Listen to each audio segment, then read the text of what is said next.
del comando suicida que voló el Boeing 767 contra la Torre Norte, la del World Trade Center 1.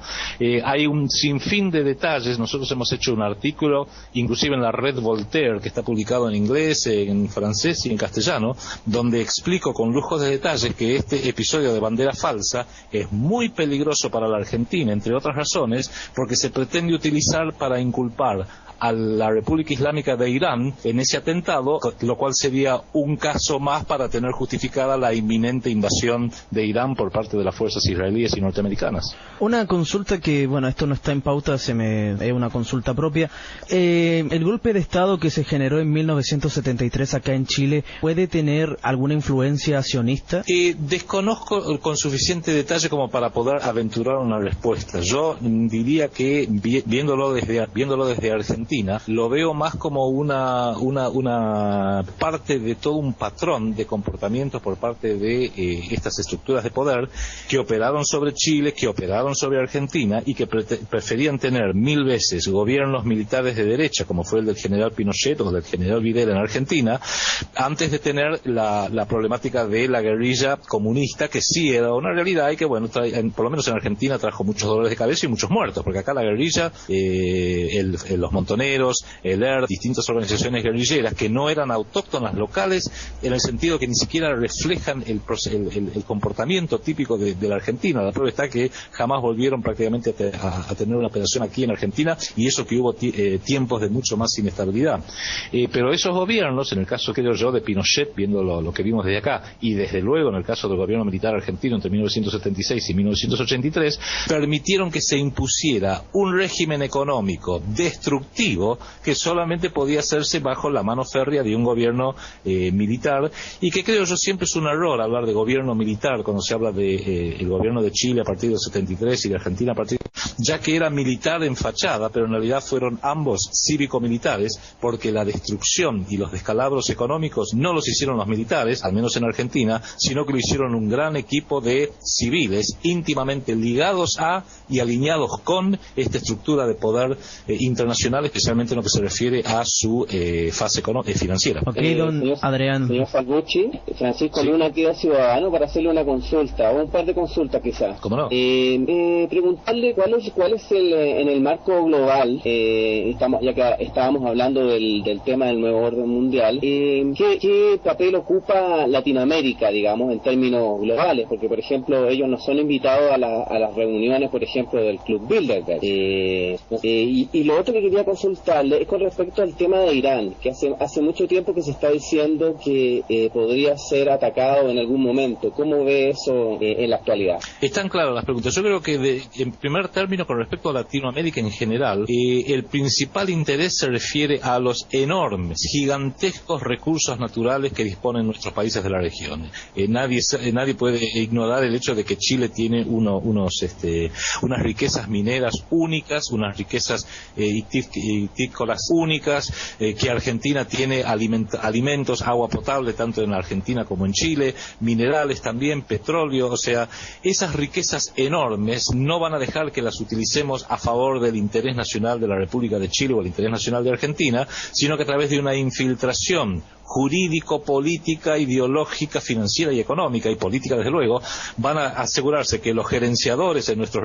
respectivos países siempre pasen las leyes necesarias para permitirles a las corporaciones y a las empresas y a los intereses de los grandes poderosos del mundo llevarse esas riquezas al menor costo posible. Así por lo menos ha sido en Argentina, con resultados catastróficos para la República Argentina. Domingo Felipe Cavallo y Carlos Menem, cuando inician el proceso de privatizaciones en 1990 y 91, por ejemplo, YPF, Yacimientos Petrolíferos Fiscales, se lo terminaron regalando a Repsol de España a aproximadamente el 4% de lo que auténticamente valía. Y agreguemos que Repsol, nadie se pregunta cómo es que España, que no tiene una gota de petróleo, de repente apareció en los años 80 y 90 con una gran petrolera. Repsol es la fachada de la British Petroleum Amoco. O sea, hubiera quedado muy desprolijo después de la guerra de Malvinas que Inglaterra se quedara directamente con el petróleo argentino, así que lo tercerizaron, por así decirlo elegantemente, a través de una supuesta empresa española, aprovechando que la Casa Real de los Borbones son tradicionales aliados del Imperio de Gran Bretaña. Y con respecto a Irán, yo creo que Irán es un tema clave y es uno de los innegablemente uno de los disparadores de los tiempos por venir. Ya hace como casi 3 años que Israel viene anunciando que va a tomar acción unilateral contra el Estado de Irán, la República Islámica iraní, debido a su supuesto plan militar nuclear. Que Irán tiene un plan nuclear, no cabe ninguna duda, que sea con fines militares, creo que eso es muy, muy debatible. Ahora bien, innegablemente yo creo que en algún momento, y estamos, ojalá me equivoque, a semanas de distancia que esto ocurra, Israel se va a ver obligado a tomar esa acción unilateral, de una invasión unilateral o un ataque unilateral contra Irán, de la misma manera que hicieron en junio de 1981 cuando atacaron un reactor nuclear en Irak, en Bagdad, en la época de Saddam Hussein. Ahora bien, lo que creo que Estados Unidos ha entendido, y tienen que ser muy cautos porque Estados Unidos se va a ver arrastrado por el Estado de Israel en esta guerra, como siempre Estados Unidos sistemáticamente apoya al Estado de Israel, es que al revés que Saddam Hussein, que no tenía un solo amigo en el mundo y cuando vino la invasión lo dejaron totalmente solo, Irán es distinto. Irán tiene una alianza probable, no está esto oficializado, pero es muy probable, militar y económica y política con Rusia, y tiene como mínimo una fuerte alianza comercial con China, con lo cual